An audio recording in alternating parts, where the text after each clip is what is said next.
Okay, it's going to be a review of Survivor Series War Games. Going to try to keep this short. I got to say, I'm a little bit underwhelmed with what went on tonight.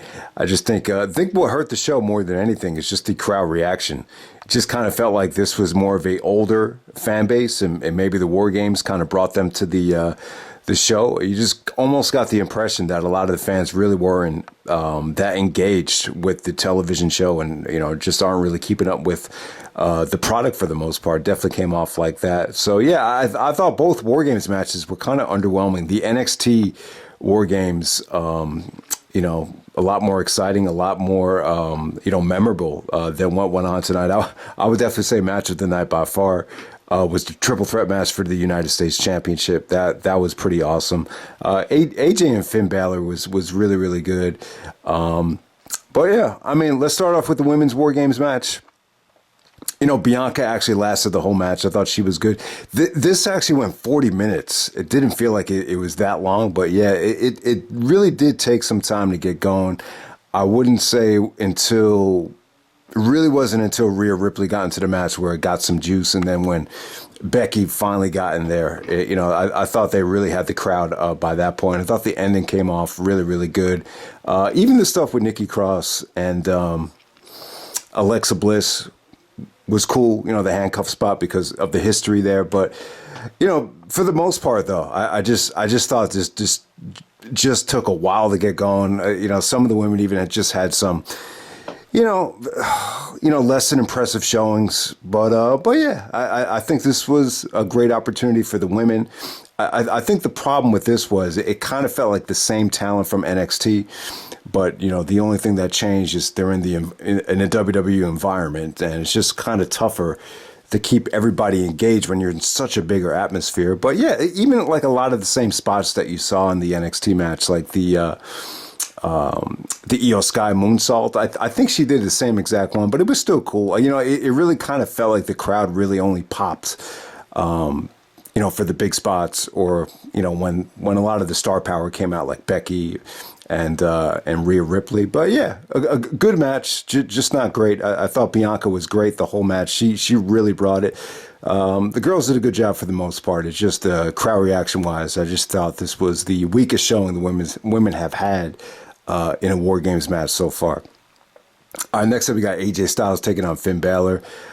This was cool, but you know what I think the problem was? I just feel like when you do the singles matches at War Games with the two rings set up, I don't know, maybe it just comes off a little bit awkward, to the actual live audience.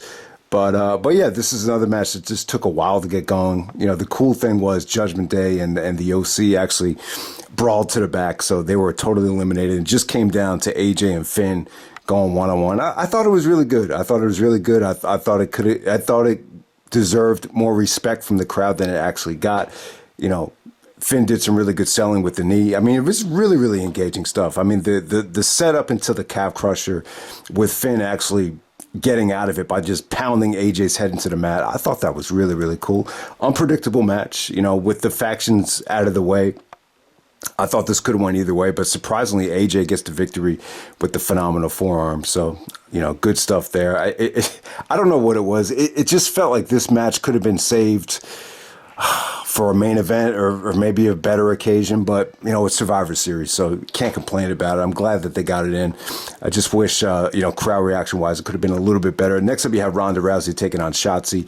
This is pretty much a squash match. I mean, Shotzi did have her moments, but they did some high spots. They did a spot where they had planted fans in the crowd, and both of them kind of came off a little bit awkward. But yeah, Ronda looked dominant against Shotzi. Really was probably the weakest thing on the actual show. And then we have the match of the night. You got Seth Rollins taking on Bobby Lashley and Austin Theory for the United States Championship. Awesome match. They packed in a lot of action for 15 minutes. Very creative stuff. Seth Rollins was the most over guy this whole night. He's probably more over than he's ever been. There's just a really, really nice connection to him right now. He's really kind of mastered being a babyface. He has the cool factor, and he's able to maintain that babyface pop at the same time. So yeah, I mean, I think Seth is on his way to probably being the most over ROH champion of all time. I mean, at least on the WWE roster. So, yeah, a great night for Seth. But yeah, Seth actually ends up losing the Austin Theory here. And yeah, creative stuff. You know, Rollins actually busted his ass here. I thought the Phoenix Splash spot was awesome. I'm trying to think, what was the spot that really blew my mind here? Oh, the Falcon Arrow spot. The Falcon Arrow where Seth actually does the Avalanche Falcon Arrow. And then he, suplexes him again. And I think it was Bobby Lashley that actually spears Theory there. Yeah, that was an awesome spot. And, Theory kind of got a, chicken shit heel victory. But, give him credit, man. He looked really, really good. He's taking himself more serious now. I just thought this was competitive, fast-paced.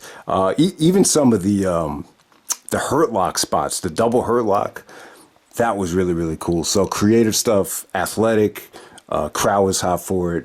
Awesome triple threat match. Definitely, the best match on the pay-per-view, maybe one of the best pay-per-view matches of the year, without a doubt. And the main event, we got the Bloodline of Roman Reigns, Solo Sikoa, Sami Zayn, and the Usos. And then you also got Paul Heyman making his return to WarGames. Since WarGames 92 with the Dangerous Alliance featuring Steve Austin. So yeah, it's been a long time, 30 years in the making to see Paul Heyman return at WarGames. And they're taking on the Brawling Brutes, Drew McIntyre and Kevin Owens. Yeah, I gotta say, this match just never really got going for me. Really, the most interesting stuff in the match was the Sami Zayn, Kevin Owens stuff, where you didn't know where Sami lied. Maybe he might reunite with Kevin. Ultimately, he ends up turning on Kevin. I thought a lot of the stuff between Kevin and Roman was great. They really kind of paid tribute to some of the great matches that Roman and Kevin had over the years, where Kevin almost beat him at the Royal Rumble. But, Sami made the save multiple times. And, that's pretty much what it was there. Like, really nothing too memorable. I thought the Brawling Brutes worked hard. I thought everybody busted their ass. But like I said, guys, from a crowd reaction standpoint, yeah, a step below the NXT matches. I just felt like the reaction just wasn't there. But But the good news is Sami Zayn is really, really over, and I could definitely see it. It almost feels like the Batista Evolution storyline, but this was a situation where they teased a split, but it almost kind of brought them even more together here with the Bloodline just celebrating and Sami really kind of earning his keep tonight. So it was a pretty good story. I thought that was definitely the highlight of the match. It just featured a lot of guys working hard and just not really being that over and just kind of not getting the reaction that they deserved. But it is what it is. That's WarGames, Survivor Series WarGames 2022. Am I in favor of them bringing it back? I would say it deserves at least one more shot, but I just think next year, I think you need a little bit more star power. I think you have to have a little bit more build up and a more heated, storyline and feud actually going into the pay-per-view. But yeah, I don't know. I don't know if this is going to work year after year with the WarGames situation, but we'll see what happens. But yeah, hope you guys enjoyed the pay-per-view, and I'm out. All right.